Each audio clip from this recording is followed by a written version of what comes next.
Decode presented by KEI Wires and Cables.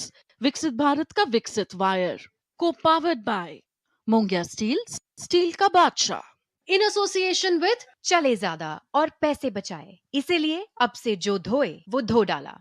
सभी पशुपालकों की पसंद, देश का नंबर 1 कपिला पशु आहार।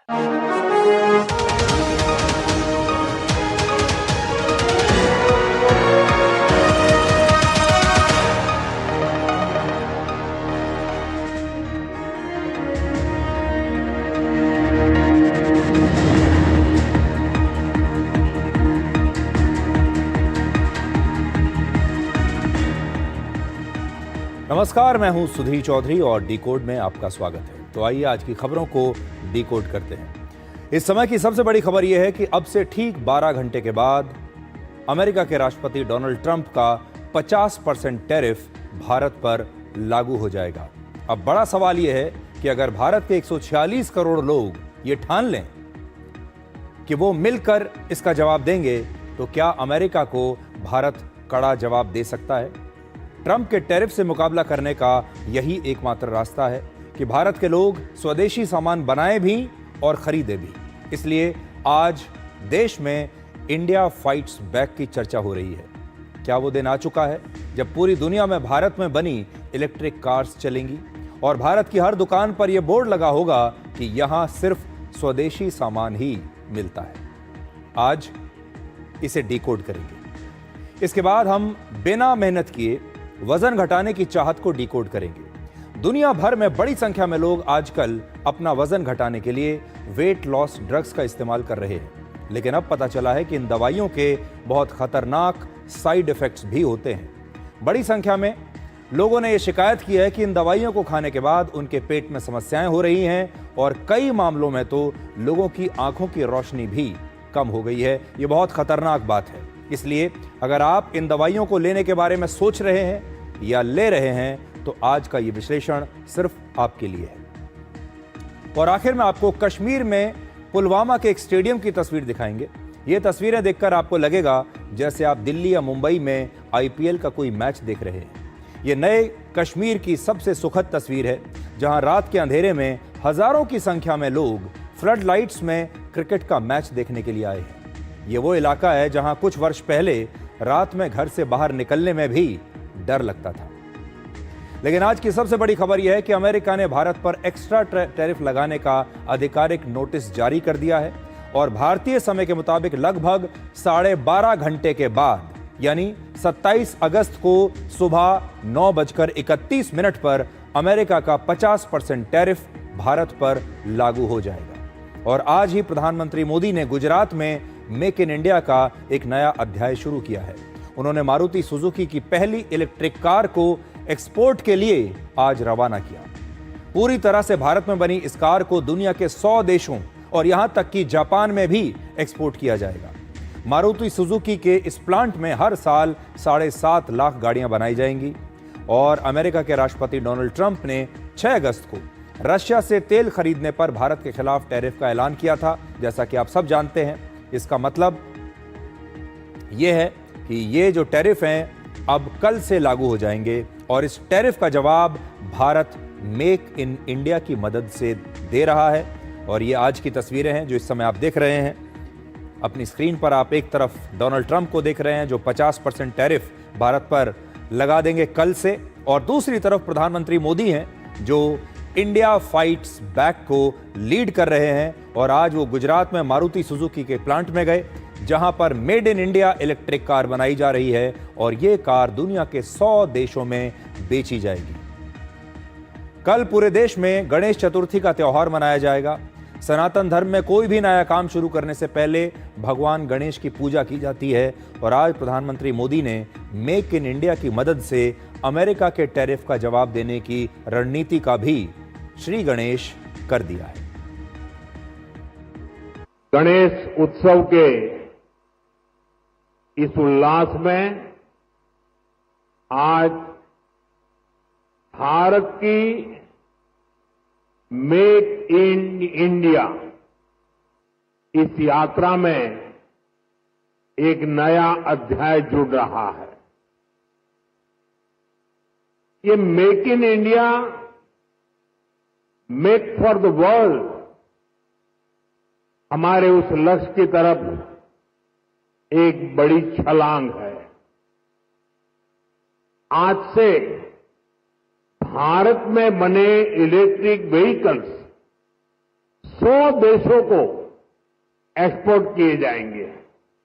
हमारे पास स्किल्ड वर्कफोर्स का बहुत बड़ा पूल है, इसलिए कि हमारे हर पार्टनर के लिए विन विन सिचुएशन बनाता है। अब दुनिया के दर्जनों देशों में जो ईवी चलेगी उसमें लिखा होगा मेड इन इंडिया। तो प्रधानमंत्री मोदी ने यह बता दिया है कि अमेरिका का मुकाबला करने के लिए मेड इन इंडिया ही एकमात्र रास्ता है।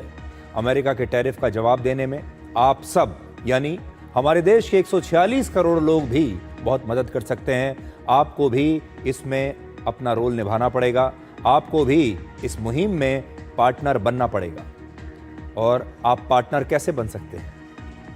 आज से आप ये तय कीजिए कि आप अब स्वदेशी सामान ही खरीदेंगे, मेड इन इंडिया, भारत में बना सामान खरीदेंगे। बाजार में कोई भी सामान खरीदते समय दुकानदार से जरूर ये पूछिए कि क्या ये सामान मेड इन इंडिया है।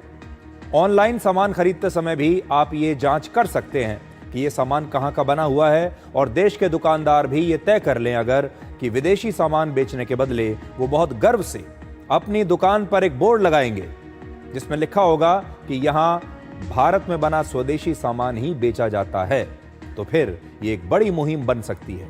अगर देश के 146 करोड़ लोग हर महीने सिर्फ 500 रुपए का स्वदेशी सामान भी खरीदें तो हर महीने 73,000 करोड़ रुपए और एक साल में 8,76,000 करोड़ रुपए भारतीय उद्योगों को मिलेंगे।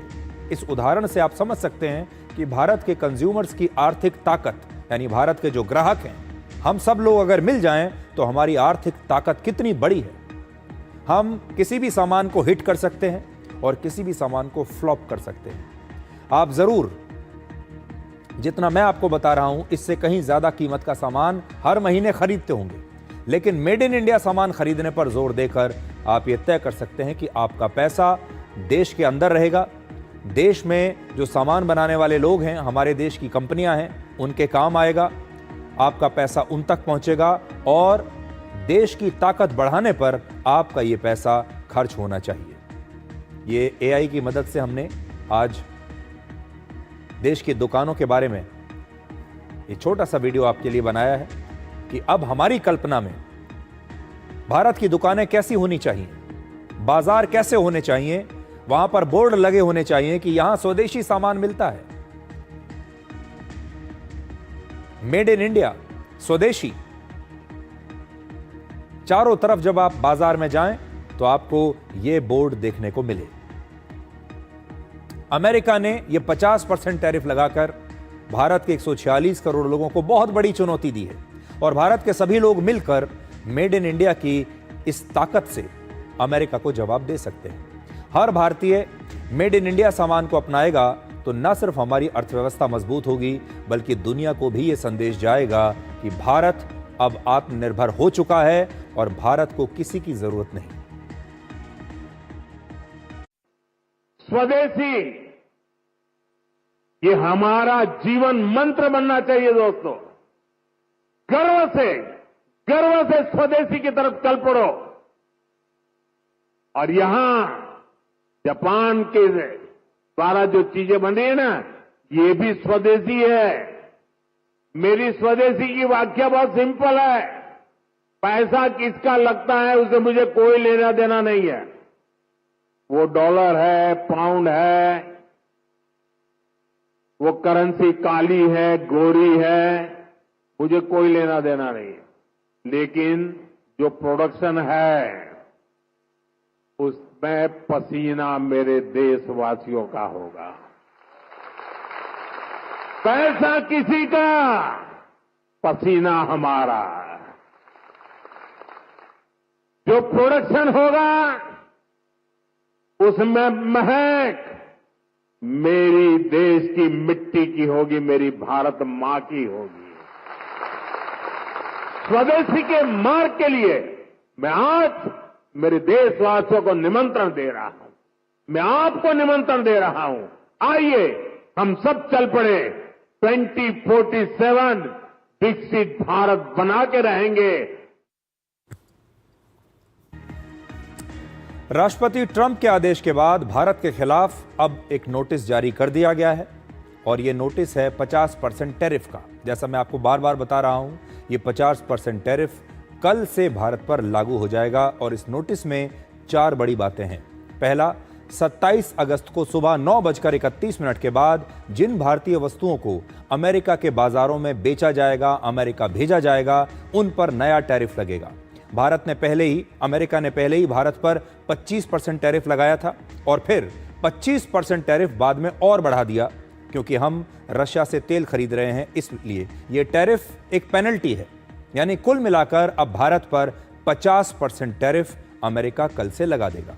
दूसरा, जिन सामानों को 27 अगस्त से पहले भारत से अमेरिका भेज दिया गया है, उन्हें 17 सितंबर तक नए टैरिफ से छूट मिलेगी क्योंकि यह पहले ही जा चुका है सामान।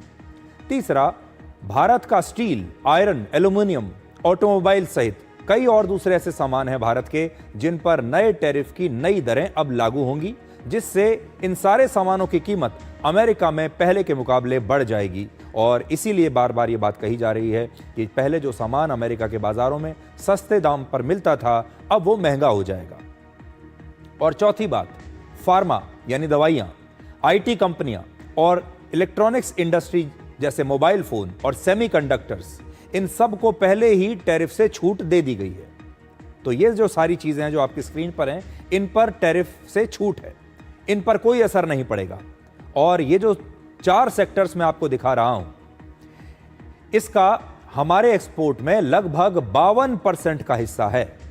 तो देखिए, फार्मा, इलेक्ट्रॉनिक्स का और जो अभी मैंने दूसरी चीजें आपको बताई हैं, इनका 52% हिस्सा हमारे कुल एक्सपोर्ट का है।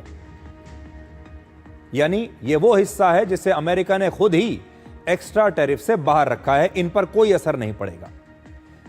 इसका मतलब यह है कि अमेरिका के साथ भारत के करीब 11 लाख करोड़ रुपए के व्यापार में से 5.5 लाख करोड़ के एक्सपोर्ट पर हमें यह छूट मिलेगी और इसका मतलब यह बनता है कि टैरिफ की नई दरों का हमारे ऊपर बहुत कम असर पड़ेगा। यानी 52% जो हमारा एक्सपोर्ट है वो तो वैसे ही इससे बाहर निकल गया, बाकी का जो 48% बचा है उस पर यह टैरिफ लगेगा।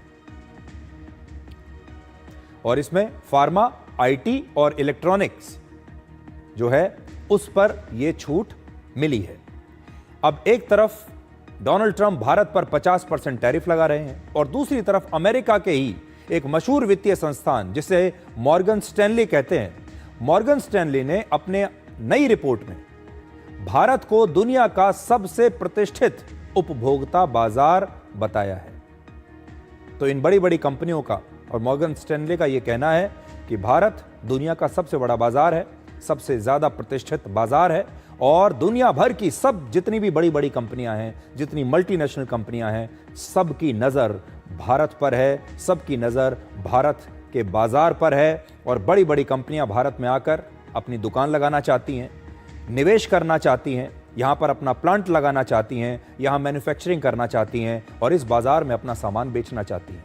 लेकिन डोनाल्ड ट्रंप उल्टी गंगा बहा रहे हैं। उन्हें भारत का बाजार अब आकर्षित नहीं कर रहा, वो भारत के बाजार को अपने से काटना चाहते हैं और असल में इससे अमेरिका का ही नुकसान होगा।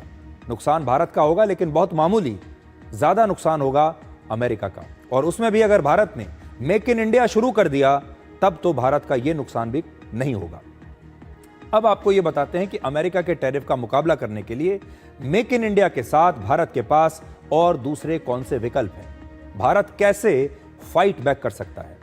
तो पहला विकल्प यह है कि भारत अब यूरोप, अफ्रीका या फिर एशिया के देशों के साथ फ्री ट्रेड एग्रीमेंट्स करके अपना एक्सपोर्ट बढ़ा सकता है ताकि अमेरिका पर निर्भरता हमारी बहुत कम हो जाए, ताकि हम ये कह सकें कि अब हमें अमेरिका के बाजारों की जरूरत ही नहीं है, हमें नहीं एक्सपोर्ट करना अमेरिका को, क्योंकि हमारे सामानों के पास अब दूसरे बाजार हैं, हम दूसरे देशों को एक्सपोर्ट करेंगे। इस समय अमेरिका भारत का सबसे बड़ा ट्रेडिंग पार्टनर है, इसलिए हमें अब दूसरे देशों को बड़ा ट्रेडिंग पार्टनर बनाना चाहिए। दूसरी बात यह है कि भारत पर टैरिफ की वजह रशिया को बताया गया है, इसलिए भारत अब रशिया के साथ अपना रणनीतिक सहयोग और ट्रेड यानी व्यापार और बढ़ा सकता है और बढ़ाना भी चाहिए।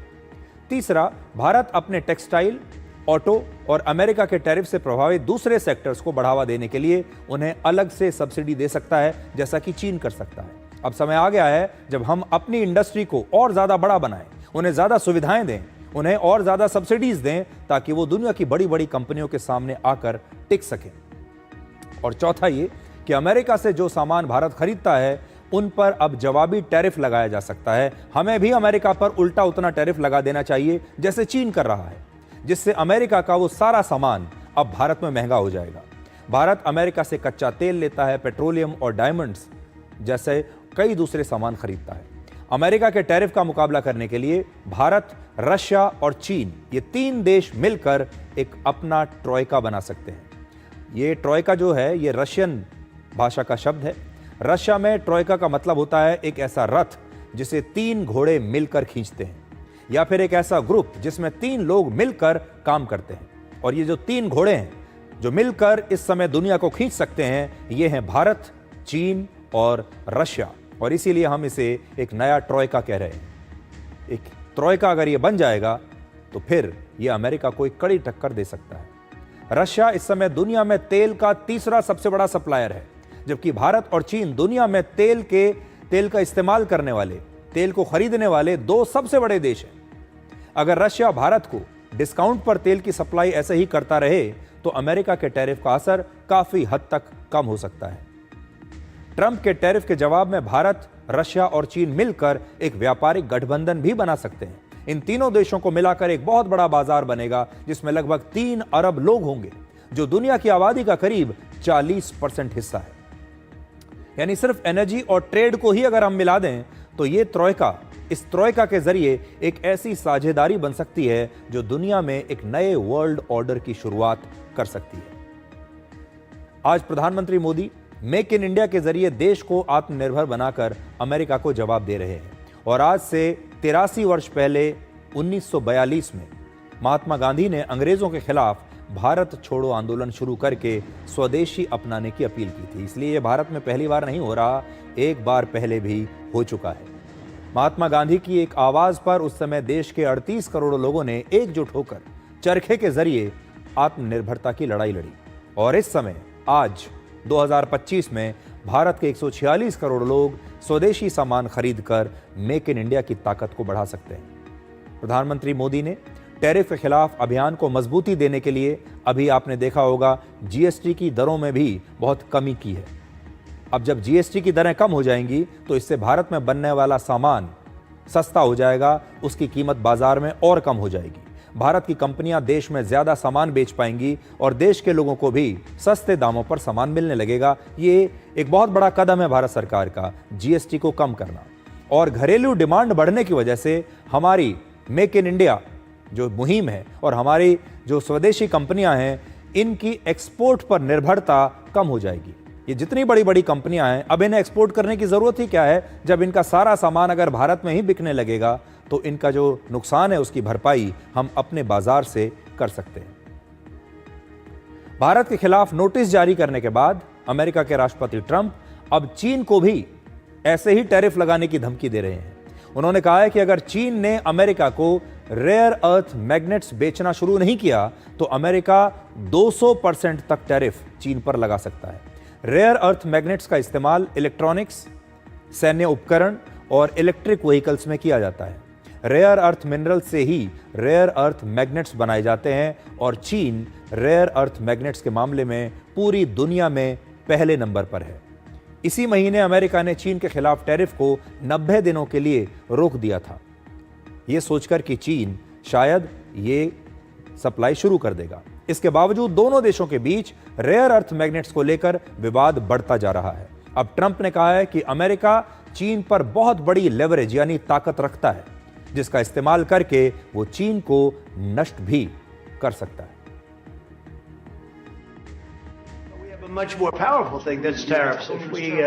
If we want to put 100%, 200% tariffs on, we wouldn't do any business with China. And, you know, it would be okay too if we had to. But the magnet situation, we have tremendous power over them, and they have some power over us with magnets. We're going to have a lot of magnets in a pretty short period of time. Bharat में आत्मनिर्भर बनने की बात हो रही है, इसलिए आज आपको हम एक नया किस्सा बताते हैं, एक नई कहानी बताते हैं कि चीन कैसे आत्मनिर्भर बना। आज चीन से भी सीखना चाहिए। चीन में बहुत बड़े बड़े बदलाव आए हैं और चीन इतना बड़ा बाजार है, इतना बड़ा देश है, आबादी के मामले में भारत के बाद दूसरा सबसे बड़ा देश है। तो चीन आत्मनिर्भर कैसे बना, जबकि चीन के समाज की और चीन की भी लगभग वही समस्याएं रही हैं जो भारत के सामने हैं। चीन ने भी गरीबी से लंबे समय तक लड़ाई लड़ी है। तो असल में आईफोन बनाने वाली कंपनी एप्पल ने वर्ष 2001 में चीन में अपना प्रोडक्शन शुरू किया, जिसमें एप्पल को सस्ते और ट्रेंड मजदूर मिले। तो एप्पल ने अपना प्लांट चीन में लगाया, अपनी फैक्ट्री चीन में लगाई। क्यों लगाई? इसलिए क्योंकि उसे पता था कि यहां उनकी प्रोडक्शन कॉस्ट बहुत कम हो जाएगी। चीन एक सस्ता बाजार है, उसे ट्रेंड मजदूर मिलेंगे और बहुत कम दामों पर मिलेंगे, इसलिए उसकी जो कॉस्ट है वो कम हो जाएगी।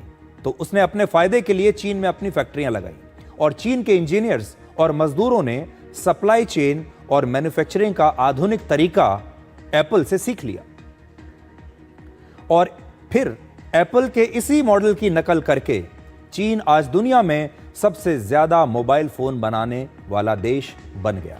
तो देखिए, एक बहुत इंटरेस्टिंग आपको लाइफ लेसन में बता रहा हूं कि आज चीन दुनिया भर में इतनी बड़ी संख्या में मोबाइल फोन बनाता है, सबसे बड़ा मैन्युफैक्चरर है मोबाइल फोन का।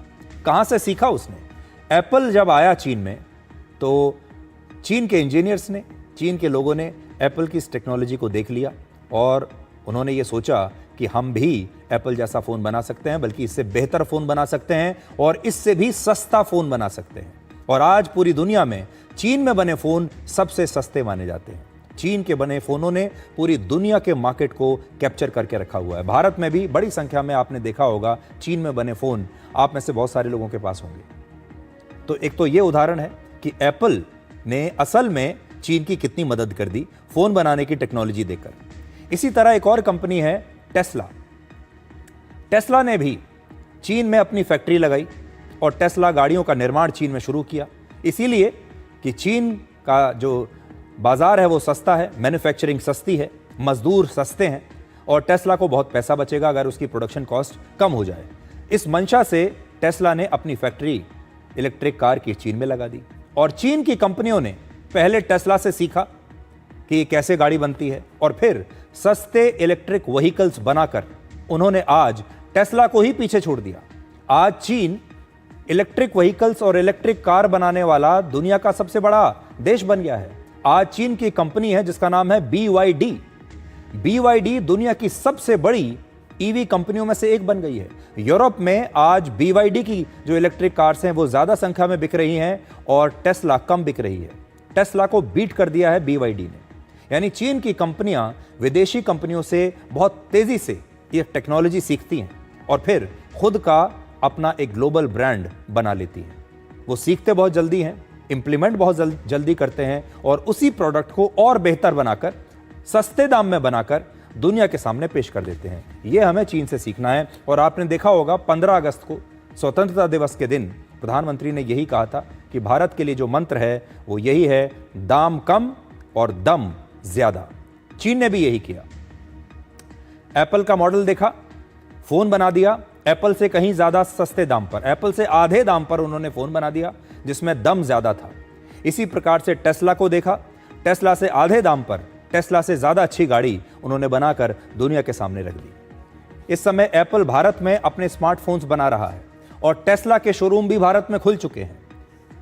अगर भारत भी इनसे लेटेस्ट टेक्नोलॉजी सीखकर मेक इन इंडिया के जरिए वर्ल्ड क्लास प्रोडक्ट्स अगर बना सकता है तो ये उसके लिए सबसे बेहतरीन समय है। और आज चीन से भी एक बहुत बड़ी खबर आई है। तियानजिन के शंघाई कोऑपरेशन ऑर्गेनाइजेशन समिट में, आपको याद होगा तियानजिन में ये एससीओ समिट होने वाला है बहुत जल्द, जिसमें भारत के प्रधानमंत्री नरेंद्र मोदी भी जाएंगे। इस समिट में चीन के राष्ट्रपति शी जिनपिंग खुद प्रधानमंत्री मोदी और रशिया के राष्ट्रपति व्लादिमीर पुतिन का स्वागत करेंगे और चीन के ही तियानजिन शहर में 31 अगस्त से 1 सितंबर तक ये एससीओ की बैठक होने वाली है, जिसमें दुनिया के 20 बड़े राष्ट्र प्रमुख शामिल होने वाले हैं और इसे ट्रंप के टैरिफ के खिलाफ ग्लोबल साउथ का एक शक्ति प्रदर्शन आप मान सकते हैं। इस समिट के दौरान प्रधानमंत्री मोदी और शी जिनपिंग की 1-on-1 मुलाकात भी होगी और प्रधानमंत्री मोदी 31 अगस्त को जापान से चीन पहुंचेंगे। यानी जब जा ही रहे हैं उस तरफ तो वो चीन का दौरा भी करेंगे और जापान भी जाएंगे। आपको याद होगा प्रधानमंत्री मोदी 2018 के बाद अब पहली बार चीन जा रहे हैं और शी जिनपिंग की तैयारियों का मतलब है कि अब भारत, रशिया और चीन मिलकर एक नया गठबंधन बना रहे हैं, जो अमेरिका के लिए एक बहुत बड़ी कूटनीतिक चुनौती साबित हो सकता है। तो चीन में जब यह एससीओ समिट होगा और दुनिया के जो 3 देश, 3 बड़े नेता, जिसमें प्रधानमंत्री मोदी हैं, राष्ट्रपति व्लादिमीर पुतिन हैं और राष्ट्रपति शी जिनपिंग हैं, जब ये 3 लोग चीन में चीन की भूमि पर खड़े होकर एक साथ हाथ मिलाएंगे और फोटो इनकी पूरी दुनिया में छपेगी, तो ये अपने आप में एक बहुत बड़ा शक्ति प्रदर्शन भी होगा और पूरी दुनिया देखेगी कि कैसे ये 3 देश एक साथ आ रहे हैं। इसलिए जो एससीओ समिट होने वाला है चीन में, ये शक्ति परीक्षण का, शक्ति प्रदर्शन का एक बहुत बड़ा मंच बनेगा और पूरी दुनिया की नजर इस मंच पर रहने वाली है। अब एक तरफ रशिया से तेल खरीदने की वजह से अमेरिका भारत पर 25% एक्स्ट्रा टैरिफ लगा रहा है और दूसरी तरफ खुद अमेरिका की बड़ी बड़ी तेल कंपनियां रशिया में निवेश करने का एक अवसर तलाश रही है। बड़ी खबर यह आ रही है कि अमेरिका और रशिया के बीच यूक्रेन के लिए शांति वार्ता के दौरान ही दोनों देशों के अधिकारियों के बीच, दोनों देशों की सरकारों के बीच भी एनर्जी के कई सौदों पर चर्चा हो रही थी। यानी एक तरफ रशिया और यूक्रेन के बीच युद्ध बंद कराने की चर्चा हो रही है और दूसरी तरफ सौदे हो रहे हैं। अगर रशिया शांति समझौते के लिए तैयार हो जाता तो अमेरिका की एक कंपनी एक्सॉन मोबिल एक बार फिर से रशिया के तेल और गैस प्रोजेक्ट्स में निवेश कर सकती है और एक्सॉन मोबिल ने वर्ष 2022 में भी यूक्रेन पर हमले के बाद रशिया में अपना प्रोजेक्ट छोड़कर यह कंपनी बाहर आ गई थी, लेकिन अब यह कंपनी दोबारा रशिया में वहां के बाजारों में प्रवेश कर सकती है। तो यह सब कुछ पूरी दुनिया में इस समय चल रहा है, लेकिन आपके लिए बड़ी खबर, जैसा मैंने आपको बताया, कल से ये टैरिफ लागू हो जाएंगे और अब से कुछ दिनों के बाद 31 तारीख तक आप देखिएगा चीन में एक बहुत बड़ा शक्ति प्रदर्शन होने वाला है, जहां पर चीन के राष्ट्रपति शी जिनपिंग खुद प्रधानमंत्री मोदी का स्वागत करने के लिए खड़े होंगे और उसके बाद चीन, रशिया और भारत का ये जो त्रिकोण है ये दुनिया देखेगी। अब हमारे देश में जो लोग YouTube पर कंटेंट देखते हैं, आप में से बहुत सारे लोग YouTube पर, सोशल मीडिया पर बहुत सारे वीडियोस देखते रहते होंगे, ये आपके लिए एक बड़ी खबर है। हमारे देश के बड़े बड़े यूट्यूबर्स, सोशल मीडिया इन्फ्लुएंसर्स जो कॉमेडी के नाम पर कुछ भी मजाक करके आपको हंसाने की कोशिश करते हैं, आपसे पैसा कमाते हैं, उनके लिए आज सुप्रीम कोर्ट से एक बुरी खबर है। अब जो लोग अपनी सस्ती और चीप कॉमेडी के जरिए सोशल मीडिया पर पैसा कमाते हैं, उन्हें अभिव्यक्ति की आज़ादी के नाम पर कुछ भी बोलने की छूट नहीं मिलेगी। अभिव्यक्ति की आज़ादी पर सुप्रीम कोर्ट ने एक लक्ष्मण रेखा खींच दी है और कहा है कि जो कमर्शियल कंटेंट है उसमें आपको अभिव्यक्ति की स्वतंत्रता का फायदा नहीं मिल सकता। यानी अभिव्यक्ति की आज़ादी को बाजार में बेचा नहीं जा सकता। आप ये नहीं कह सकते कि आप कमर्शियल कंटेंट बना रहे हैं, आप मनोरंजन का कोई वीडियो बना रहे हैं, एंटरटेनमेंट का वीडियो बना रहे हैं, कॉमेडी का वीडियो बना रहे हैं, उसमें आप कुछ भी बात कर रहे हैं और जब आप पकड़े जाएं तो आप कहें कि मुझे तो अभिव्यक्ति की आज़ादी है, मैं कुछ भी कह सकता हूं। अब सुप्रीम कोर्ट ने कहा है कि कमर्शियल कंटेंट में अभिव्यक्ति की आज़ादी का बहाना नहीं चलेगा। आपने देखा होगा आजकल हमारे देश में कॉमेडी में ह्यूमर नहीं बल्कि कंट्रोवर्सी होती है, इसमें मजाक नहीं बल्कि विवाद होता है, डबल मीनिंग डायलॉग्स होते हैं, घटिया चुटकुले होते हैं, महिलाओं पर आपत्तिजनक टिप्पणियां होती हैं, दिव्यांग और बीमार लोगों का मजाक उड़ाया जाता है और ये सब कुछ आजकल कॉमेडी के नाम पर हो रहा है और कॉमेडी में सफलता की यही रेसिपी बन गई है। कौन कितना ज्यादा चीप कॉमेडी कर सकता है, कितनी ज्यादा अश्लील भाषा का इस्तेमाल कर सकता है, इस पर यह तय होता है कि कितने व्यूज मिलेंगे और कौन कितना बड़ा कॉमेडियन है। बोलने की आजादी के नाम पर हमारे देश के बड़े बड़े कॉमेडियंस और सोशल मीडिया इन्फ्लुएंसर्स घटिया कॉमेडी का सहारा लेकर तुरंत वायरल होना चाहते हैं। वो चाहते हैं कि उनके व्यूज बढ़ जाएं, सब्सक्राइबर्स की संख्या बढ़ जाए, वो वायरल हो जाएं, क्योंकि वो जानते हैं कि जितने ज्यादा व्यूज और सब्सक्राइबर्स उन्हें मिलेंगे, उनके वीडियोस उतना ही ज्यादा पैसा कमाएंगे। ये सब कुछ पैसा कमाने के लिए हो रहा है। इस समय हमारे देश में कॉमेडियंस और सोशल मीडिया इन्फ्लुएंसर्स के लिए कोई विशेष कानून नहीं है और लोग बड़ी आसानी से इन्हें भूल जाते हैं और माफ भी कर देते हैं। इसीलिए इन्फ्लुएंसर्स इसका फायदा उठाकर आपके सामने लगातार घटिया कॉमेडी कर रहे हैं, जिसमें भाषा भी बहुत फूहड़ होती है। जब ये मर्यादा की सीमा को पार कर जाते हैं और पकड़े जाते हैं, तो फिर यही कॉमेडियंस कहते हैं कि इस देश में सबके पास अभिव्यक्ति की आजादी है। मैं तो अपने दिल की बात कह रहा था। दूसरा तर्क ये देते हैं कि ये सब हमने लोगों का मनोरंजन करने के लिए किया है, लेकिन अब सुप्रीम कोर्ट ने साफ कर दिया है कि बोलने की आजादी के नाम पर इन्फ्लुएंसर्स की मनमर्जी नहीं चलेगी। और सुप्रीम कोर्ट ने कहा कि आज कोई इन्फ्लुएंसर सोशल मीडिया पर कुछ भी बोलता है तो उसे वीडियो से कमाई होती है। ऐसे में वो कुछ भी गलत बोलकर अभिव्यक्ति की आजादी के नाम पर खुद को बचा नहीं सकता। कॉमेडी में दिव्यांगों और बीमार लोगों का मजाक बनाने वाले इन्फ्लुएंसर्स को लेकर सुप्रीम कोर्ट में 25 अगस्त को एक सुनवाई चल रही थी। इस सुनवाई में सुप्रीम कोर्ट ने स्टैंड अप कॉमेडियंस को अपने अपने यूट्यूब चैनल्स पर माफी मांगने का आदेश दिया है। कहा है कि आपने जो भी आपत्तिजनक टिप्पणियां की हैं, अपने उसी चैनल पर इसकी माफी मांगिए। सुप्रीम कोर्ट ने कहा कि यह माफी केवल दिखावे के लिए नहीं होनी चाहिए, बल्कि सच्चे मन से होनी चाहिए, जिससे समाज में एक सकारात्मक संदेश जाए।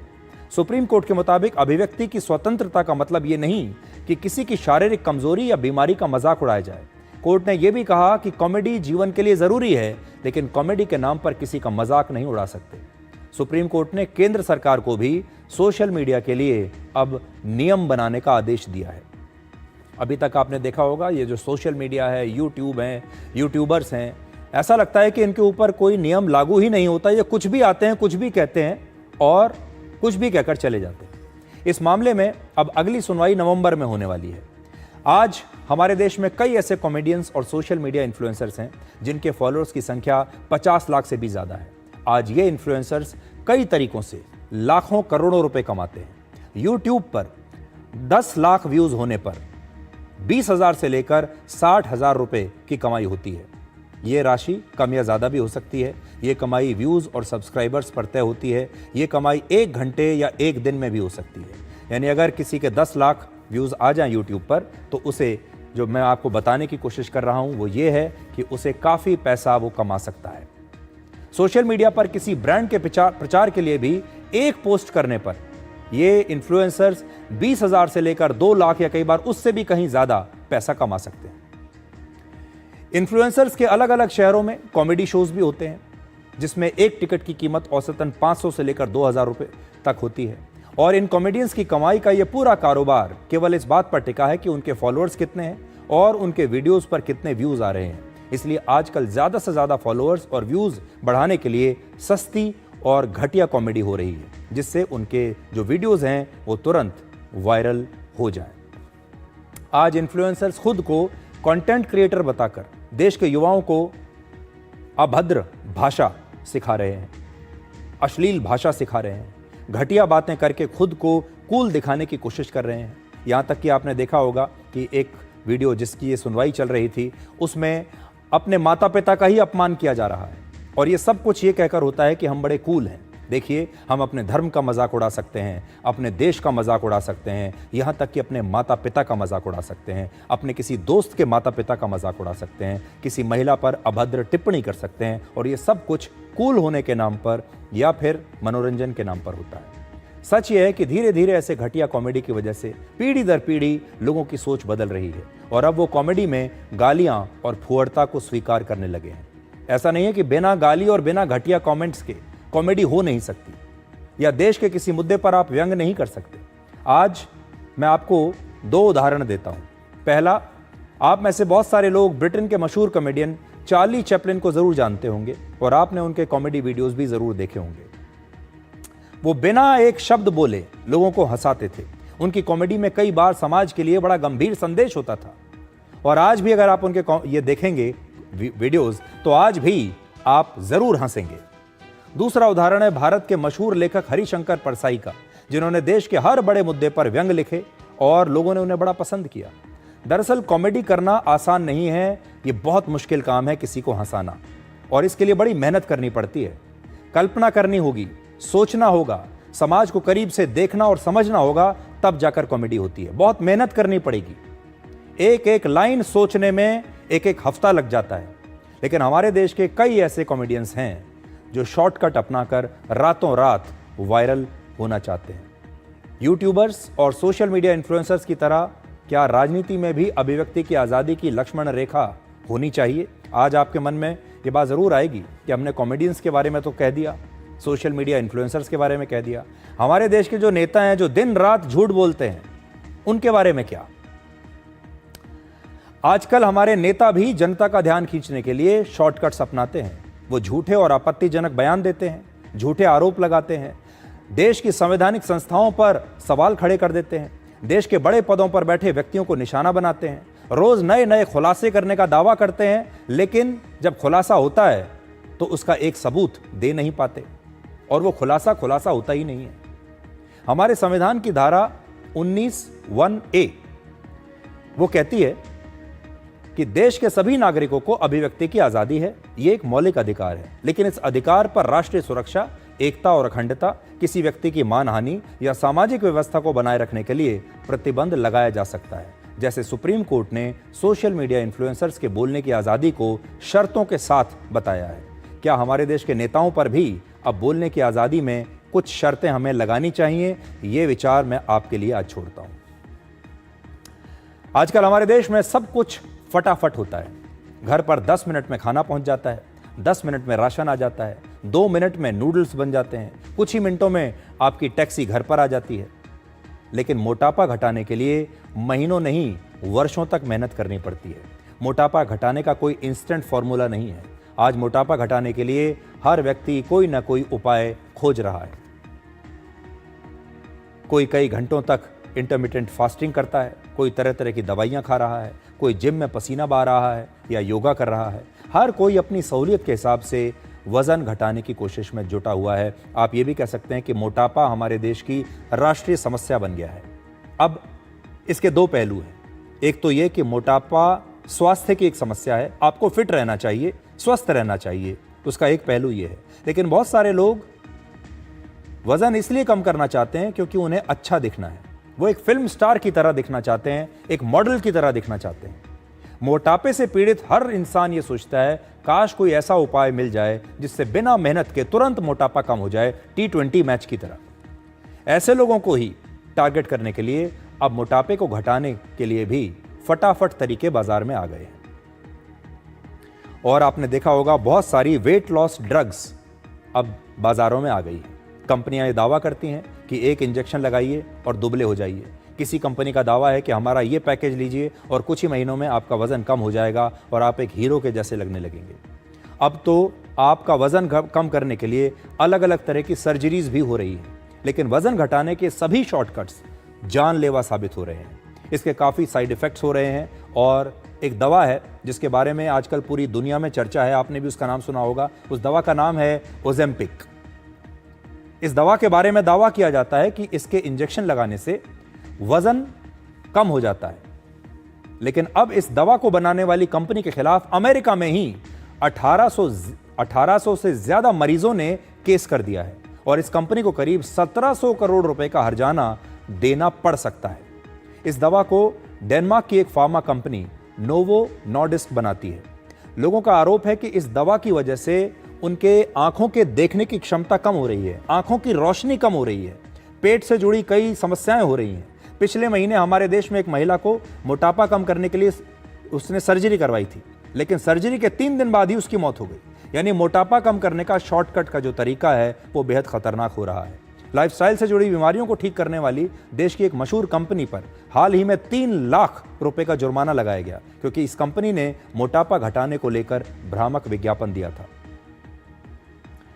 ये जो फटाफट वजन कम करने के जो तरीके हैं, इनसे बहुत नुकसान होता है। इसके बावजूद हमारे देश में मोटापा कम करने वाली दवाइयों का बाजार पिछले 4 वर्षों में 5 गुना बढ़ चुका है। हमारे देश में जैसे जैसे मोटापा बढ़ रहा है, उसी अनुपात में मोटापा कम करने की दवाइयों का बाजार भी बढ़ रहा है।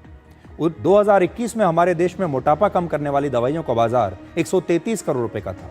2025 में यह बढ़कर 628 करोड़ रुपए का हो चुका है।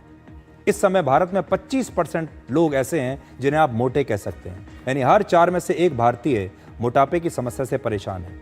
और इसकी वजह से हमारे देश की अर्थव्यवस्था को 2019 में 2 लाख करोड़ रुपए से ज़्यादा का नुकसान हुआ, और इस मोटापे की वजह से कई तरह की बीमारियां भी होती हैं। लेकिन बड़ी बात जो आज मैं आपको बताना चाहता हूं वो ये है कि अगर आप इस प्रकार की दवाइयों को ले रहे हैं जो आपका वज़न कम करती हैं, और जो ये कहती हैं कि आप इंजेक्शन लगाइए, या जो ये कहते हैं कि आप हमारी ये टैबलेट्स लीजिए और इससे आपका वज़न तुरंत कम होने लगेगा, तो ज़रा सावधान हो जाइए, पहले रिसर्च कर लीजिए। अमेरिका का जो मैं आपको बात बता रहा था, वहाँ पर एक दवाई के खिलाफ लगातार कंप्लेंट्स आ रही हैं, और ये बहुत ख़तरनाक बात है कि आप कोई दवाई खाएं और आपके आँखों की रोशनी कम होने लगे, या आपके पेट में लगातार समस्याएं होने लगे। ये एक बहुत बड़ी बात है। इसलिए ये जो विश्लेषण आज आपको मैं बता रहा हूँ, ये जो बात बता रहा हूँ, इसका पार्ट 2 हम आपको बताएंगे। हम आपको ये भी बताएंगे कि वो जो 1800 लोग हैं जिन्होंने ये शिकायत की है, उन्हें किस तरह के सिम्टम्स उनके शरीर में आ रहे हैं।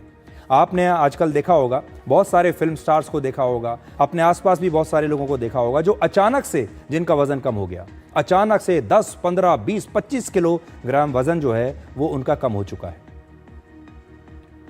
और आपकी आंखों को यकीन नहीं होगा कि इतना वज़न कम कैसे हो सकता है, वो भी 1 या 2 महीने में, जबकि वो व्यक्ति ऐसा कुछ खास कर भी नहीं रहा। ज़्यादातर लोग झूठ बोलते हैं और कहते हैं कि मैं जिम जा रहा हूँ। बहुत सारे लोग कहते हैं कि मैं डाइटिंग कर रहा हूँ, इसलिए मेरा वज़न कम हो गया। लेकिन डाइटिंग से और जिम से, व्यायाम से महीने 2 महीने में 10, 15, 20 किलोग्राम वज़न कम हो नहीं सकता। इसलिए इनमें से बहुत सारे लोग जो आज काम कर रहे हैं वो ये है कि वो वेट लॉस ड्रग्स को ले रहे हैं, और इनके भयंकर साइड इफ़ेक्ट्स हैं। और इसीलिए आज मैं आपको आगाह करना चाहता हूं कि आप इन ड्रग्स को लेने से पहले थोड़ा रिसर्च कर लीजिए, और अपनी रिसर्च करने के बाद सबसे अच्छे तरीका यह है कि आप व्यायाम कीजिए, और नेचुरल तरीके से आपको अपना वजन घटाने के बारे में सोचना चाहिए। अब आपको कश्मीर लेकर चलते हैं। स्टेडियम में फ्लड लाइट्स ऑन है, क्रिकेट का पिच तैयार है, बल्ला और गेंद के साथ खिलाड़ी आमने सामने हैं। लेकिन आज की ये टक्कर सिर्फ 2 टीमों की नहीं है, बल्कि ये अंधेरे और उजाले के बीच का मुकाबला है। ये एक ऐसा मैच है जिसमें इतिहास पीछे छूट गया और नया भविष्य आपके सामने है। ये क्रिकेट स्टेडियम मुंबई का वानखेड़े स्टेडियम नहीं है, कोलकाता का ईडन गार्डन्स नहीं है। ये जम्मू कश्मीर के पुलवामा का स्टेडियम है, जिसका नाम है पुलवामा स्पोर्ट्स स्टेडियम। वही जगह है जहां कभी गोलियों की आवाज़ें गूंजा करती थीं, और आज यहां तालियों और चौकों छक्कों की आवाज़ गूंज रही है। इस स्टेडियम में 30,000 से ज़्यादा लोग आंखों में उम्मीद लेकर आए हैं, और इनके दिलों में बस एक ही बात है कि अब हमारी लड़ाई बल्ले से होगी, बंदूक से नहीं। ये वही पुलवामा है जहां 14 फरवरी 2019 को सीआरपीएफ के काफिले में आतंकवादी हमला हुआ था, जिसमें 40 जवान शहीद हो गए थे। जिस पहलगाम में 22 अप्रैल को आतंकवादियों ने 26 पर्यटकों का धर्म पूछकर हत्या की थी, उस जगह से ये सिर्फ 71 किलोमीटर है जहां की तस्वीर आप देख रहे हैं। पर अब ये एक नया पुलवामा है जहां इतिहास में पहली बार एक डे नाइट क्रिकेट मैच का आयोजन किया गया, और इस लीग का नाम है रॉयल प्रीमियर लीग, जिसका आयोजन जम्मू कश्मीर प्रशासन और जम्मू कश्मीर स्पोर्ट्स काउंसिल ने किया है। आप जरा तस्वीर देखिए। Malik Saab and others, thank you very much. And Nazir, you talking of that, we'll introspect to what needs to be done and how we can overcome. But it is 81 for 6 after 14 overs. And now Jack Lone is in the middle and he's got Adil Wani.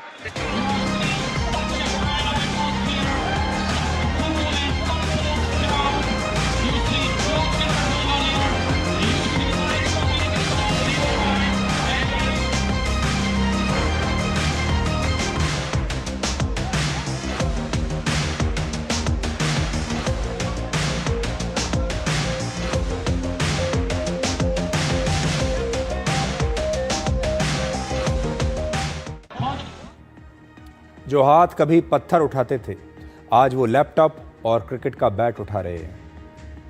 आज हम गर्व से कह सकते हैं कि कश्मीर में बंदूक की हार हुई है और क्रिकेट का बैट जीत गया है।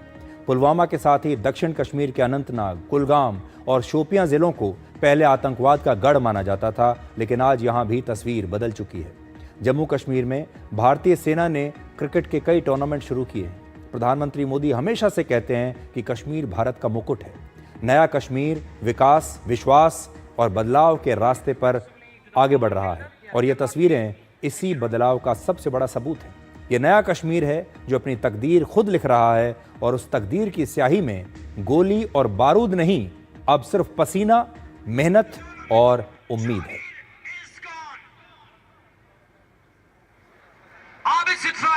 Lala takes the catch. All-rounder Ratnipura, 27 for 1. That is a first ball.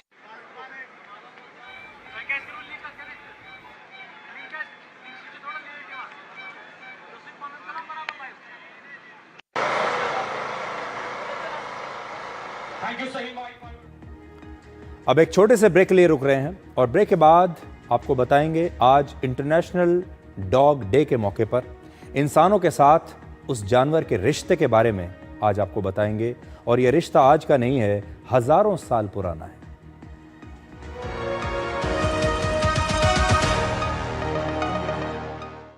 कौन है जो जोड़े देश को?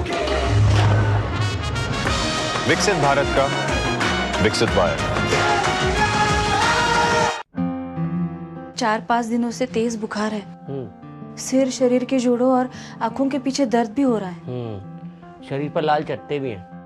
ये डेंगू के लक्षण है। डेंगू? डरिए मत, डेंगू एक साधारण वायरल बुखार है। उपयुक्त इलाज व तरल पदार्थ लेने पर घर पर ही ठीक हो जाता है। बहुत कम मामलों में बुखार के उतरने के बाद भी रक्तस्राव या बीपी कम होने पर अस्पताल में भर्ती होने की जरूरत होती है। डेंगू के लक्षण देखते ही डॉक्टर से मिलें, खून की जांच करवाएं और डेंगू से बचें। एक जादू देखोगे? आशीर्वाद बीकानेरी बेसन के स्वाद का जादू। 100% बीकानेरी चना दाल से बना। आशीर्वाद बीकानेरी बेसन की क्वालिटी ही है इतनी खास, इसमें ना आए कोई गांठ, स्वाद खूब भाए, गांठ नहीं बस घुलता जाए। इसमें है फौलादी ताकत, ये कड़े इम्तिहानों से नहीं डरता, इसे सालों का तजुर्बा है। इसलिए मैं भी सूर्या पाइप्स का फैन हूँ। देश की तरक्की के सच्चे साथी। सूर्या है तो भरोसा है। कौन है जो जोड़े देश को? विकसित भारत का विकसित वायर।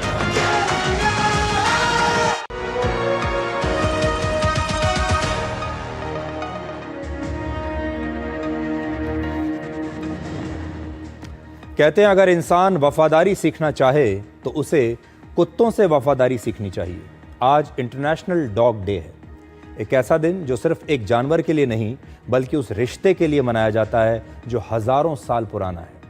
26 अगस्त 2004 को इस दिन की शुरुआत अमेरिका में हुई थी।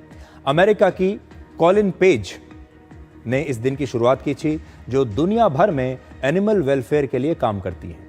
और आज ही के दिन उनके परिवार ने पहला डॉग अडॉप्ट किया था।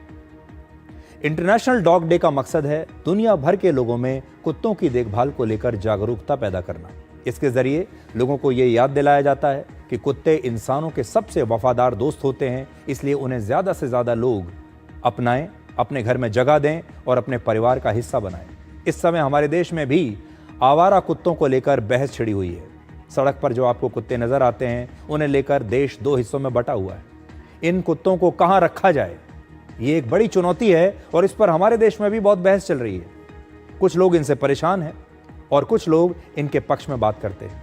ऐसे में अगर आवारा कुत्तों को गोद लेने के लिए ज्यादा से ज्यादा लोग आगे आ जाएं, तो ये हमारे देश में भी एक अच्छी पहल होगी। कुत्ते और इंसान का रिश्ता आज का नहीं है, लगभग 12,000 वर्ष पुराना रिश्ता है और यह दुनिया का पहला पालतू जानवर माना जाता है। कुत्तों की उत्पत्ति भेड़ियों से हुई है। जब इंसान एक शिकारी हुआ करता था और भेड़िए जंगल में घूमते थे, तब धीरे धीरे इंसान और भेड़ियों ने एक दूसरे पर भरोसा करना शुरू किया। भेड़ियों ने इंसानों की मदद करनी शुरू की। इंसान ने इन भेड़ियों को खाना खिलाया, उन्हें खाना दिया और भेड़ियों ने इंसान की सुरक्षा करनी शुरू की और यहीं से शुरू हुआ वो सफर जिसमें भेड़ियों की एक प्रजाति धीरे धीरे कुत्तों में बदल गई।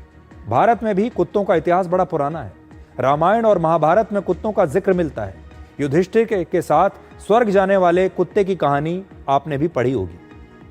कुत्ते और इंसानों के बीच एक ऐसा रिश्ता है जिसमें ना कोई लालच है ना कोई स्वार्थ।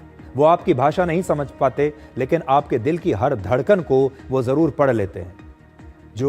वो आपकी हंसी में खुश होते हैं और आपके आंसुओं में चुपचाप आपके दुख में आपके साथ बैठते हैं। वो आपके मूड को तुरंत भांप जाते हैं। आज आप बहुत खुश हैं या आज आप बहुत निराश हैं।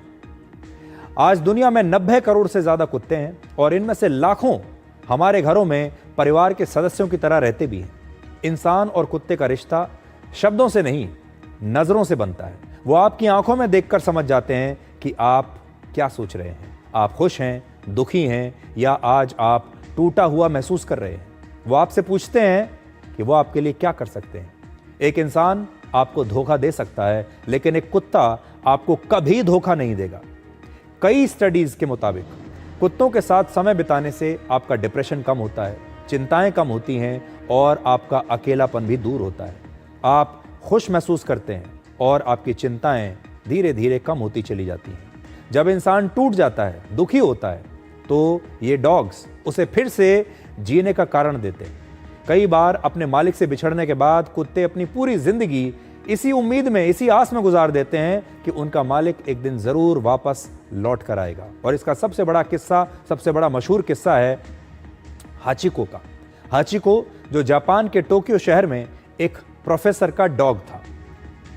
प्रोफेसर की मौत के बाद इस डॉग ने रेलवे स्टेशन पर 9 साल 9 महीने और 15 दिन तक उस प्रोफेसर का इंतजार किया और इसके बाद हाचिको की मौत हो गई। डॉग्स सेना के कैंप से लेकर एयरपोर्ट की सुरक्षा तक, आपकी हाउसिंग सोसाइटी के गेट से लेकर हमारे घर के आंगन तक दिन रात आपके साथ रहते हैं, आपकी सुरक्षा में खड़े रहते हैं। बुजुर्गों के अकेलेपन में ये उनके दोस्त बनते हैं, बच्चों के खेल में उनके साथी बनते हैं और अनजान खतरों से हमें बचाते हैं। घर का दरवाजा खुलते ही जो सबसे पहले दौड़कर आपके पास आता है, आपका चेहरा देखकर सबसे ज्यादा मुस्कुराता है, हंसता है, आपके रोने पर चुपचाप आपके पैरों के पास बैठ जाता है, वो आपका यही दोस्त होता है। बहुत सारे लोगों के लिए कुत्ते उतने ही जरूरी हैं जितने इंसान। आज हम आपसे ये जरूर कहेंगे कि आप भी कुत्तों को अडॉप्ट करना शुरू कीजिए, उन्हें अपना दोस्त बनाइए, उन्हें अपने परिवार का सदस्य बनाइए, उनकी देखभाल कीजिए और उनका भरपूर प्यार पाइए।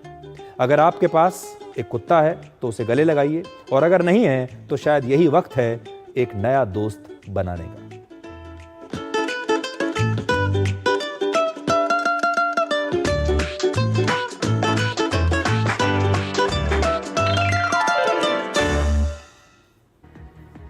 अब एक छोटा सा ब्रेक और ब्रेक के बाद आपको दिखाएंगे डिकोड जिंदगी में आज का विचार।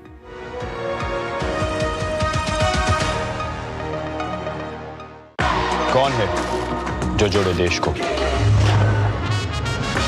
विकसित भारत का विकसित वायर। इस घर में अंडे देने से हमें कोई नहीं रोक सकता। मैं रोक सकता हूँ। तुम्हें पता नहीं हमें एडीज मच्छर जो फैलाते हैं डेंगू और चिकनगुनिया। मास्टर जी ने स्कूल में डेंगू मच्छर से बचने की सारी जानकारी दी है। अच्छा बच्चों, हमें चैलेंज जगह तो जरूर मिलेगी। नहीं मिलेगी, नहीं मिलेगी। यहाँ तो पूरे इंतजाम है। डेंगू की रोकथाम के लिए कूलरों के पानी को हर हफ्ते बदलें। बाल्टी और टंकियों को अच्छी तरह से ढक कर रखें। पूरी आस्तीन के कपड़े पहनें। मच्छर भगाने वाली क्रीम, कॉइल और अगरबत्ती का इस्तेमाल करें। डेंगू से लड़े मतलब डेंगू से बचे। एक जादू देखोगे? आशीर्वाद बीकानेरी बेसन के स्वाद का जादू। 100% बीकानेरी चना दाल से बना। आशीर्वाद बीकानेरी बेसन की क्वालिटी ही है इतनी खास, इसमें ना आए कोई गांठ, स्वाद खूब भाए। गांठ नहीं, बस घुलता जाए। इस देश की हर माँ, बच्चे, बूढ़े, जवान, खिलाड़ी, डॉक्टर, इंजीनियर, सबको गाय भैंस की दूध की शक्ति पर भरोसा है। पर जब इन पशुओं को कपिला पशु आहार मिलेगा, तभी तो दूध सिर्फ ज्यादा ही नहीं, शक्ति से भरपूर भी होगा। कपिला पशु आहार, देश का नंबर 1 पशु आहार। आयुष के पापा के लिए लाई थी ये, सिकुड़कर आयुष के नाक का हो गया है। हमारी खूबसूरत साड़ी का तो रंग ही उड़ा दिया। इसीलिए अपनाए सही डिटर्जेंट। धो डाला का एडवांस फॉर्मूला जो दे कपड़ों को नई चमक और साथ ही सिकुड़ने से बचाए, चले ज्यादा और पैसे बचाए। इसीलिए अब से जो धोए इसमें है फौलादी ताकत। ये कड़े इम्तिहानों से नहीं डरता। इसे सालों का तजुर्बा है। इसलिए मैं भी सूर्या पाइप्स का फैन हूँ। देश की तरक्की के सच्चे साथी। सूर्या है तो भरोसा है। गोल्डी मसाले के 100 ग्राम के स्पेशल पैक्स में फ्रेशनेस लॉक है। ऐसे गोल्डी मसाले जहां जाएं रिश्ते बनाएं। कौन है जो जोड़े देश को? विकसित भारत का विकसित वायर।